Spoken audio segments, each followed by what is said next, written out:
तहज्जुद का खामोश सजदा और जार जार बहते हुए आंसुओं को वो कभी ज़ाय नहीं करता। जब गुजारिश लाडली इबादत में की जाए तो लाडले की दुआ कहाँ अधूरी रह सकती है। कायनात जो भी कहे फिर वो होकर रहता है जो उसका बंदा इससे मांग लेता है।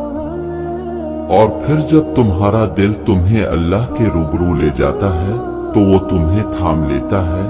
हजारों सोए हुए लोगों में जब इसका एक बंदा तकलीफ के मारे जाग रहा हो तो वो कैसे इस एक बंदे को तड़पता हुआ छोड़ सकता है, जो अपनी नींद कुर्बान करके इससे कुछ तलब करने आए। अल्लाह कैसे फिर उसे खाली हाथ जाने दे सकता है। तुम तहज्जुद तक खुद नहीं जाते बल्कि तहज्जुद को सुबह तक लाया जाता है। तुम सजदों को नहीं चाहती बल्कि तुम्हें सजदों के लिए चना जाता है। तहज्जुद मोहब्बत करने वालों के लिए अल्लाह की तरफ से मुलाकात का दावतनामा है। पता है मोहब्बत क्या है? नमाज से किसी को तहज्जुद पे ले आना। तहज्जुद ऐसा मरहम है जिसके पास हर चोट का इलाज मौजूद है। बस तुम्हें यकीन रखना है, फिर वो जख्म भी भर जाएंगे जो तुम्हें लगता है कि कभी भर नहीं सकते, और वो किस्से भी मुकम्मल हो जाएंगे जो तुम्हें लगता है कि उन्हें कोई मुकम्मल नहीं कर सकता। और मत भूलो तुम्हारा रब सब कुछ कर सकता है, सब कुछ। फकीरों का महबूब वक्त के जब शहंशाहों के शहंशाह के सामने फकीर अपनी दुखों की पोटली रखता है और बरकतों और सादतों के खजाने लेकर उठता है। ये वो वक्त है जब मौला देता नहीं बल्कि लुटाता है। बस खुश नसीब ही झोलियां भर भर ले जाते हैं। मनचाही मुरादें जल्दी ना भी मिले तब भी एक सुकून व इत्मीनान तो मिल ही जाता है, और वक्त आने पर मनचाही मुरादें भी पूरी की जाती है। एक बिलरास वक्त की मिठास अगर चख ली तो बिस्तर पे इस वक्त के आते ही कांटे चेगे।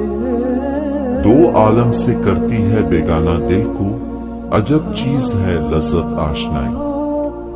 नमाज तहज्जुद अल्लाह ताला के कुर्ब हासिल करने और अल्लाह ताला से राज व नियाज की बातें करने का बेहतरीन वक्त होता है।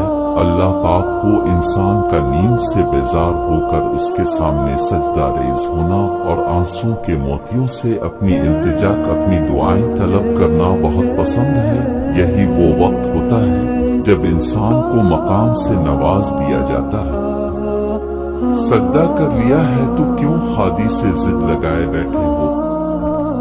तरीका बंदगी है, सर से पहले दिल को झुकाया जाता है। क्यों होते हो परेशान अंजाम के खौफ से तुम? इनके पीछे नहीं भागते जिनका मामला खादी को थमा दिया जाता है। तहज्जुद के वक्त उठकर अल्लाह की इबादत और जिक्र करने के बाद बाकी सारे मामलात की तैयारी करने वाला शख्स इस बादशाह की तरह वक्त गुजारता है जिसने सल्तनत की बागडोर संभालने के बाद बाकी सारे मामलात का बगौर जायजा लेना शुरू कर दिया हो। मोहब्बतें सारी छीन कर वो आजमा रहा है तुम्हें। कोई तुम्हार न सका तभी वो अब अपना बना रहा है तुम्हें। बात सुकून पर आर की है, अगर तो तहज्जुद है वजह तो नहीं। दिल ना सोए तो जान लो वो अपनी जानिब बिला रहा है तुम्हें। तुम्हारी कभी चाहते मोहताज है इसके एक गुण की बेबसी तुम्हारे वजूद से लगाकर वो यही बता रहा है तुम्हें। वजूहात मसलहतों की तो तुम्हारे रूबरू होती हैं। वो कैसे खुश रख सकता है जो ला रहा है तुम्हें। वो फरमाता है मुझसे मिलवाने वाली तमाम राहें खिली हैं तुम पर, तुम चलने को तैयार ही नहीं होते वरना वो तो रास्ता देख रहा है तुम्हें। उसी की जानिब से मुलाकात का इशारा है जो तड़पता ख्याल रात भर जगा रहा है तुम्हें। तहज्जुद तो इस नसीब से भी लड़ जाती है जिसके सामने तुम्हारी दुआएं भी बेबस हो जाती है।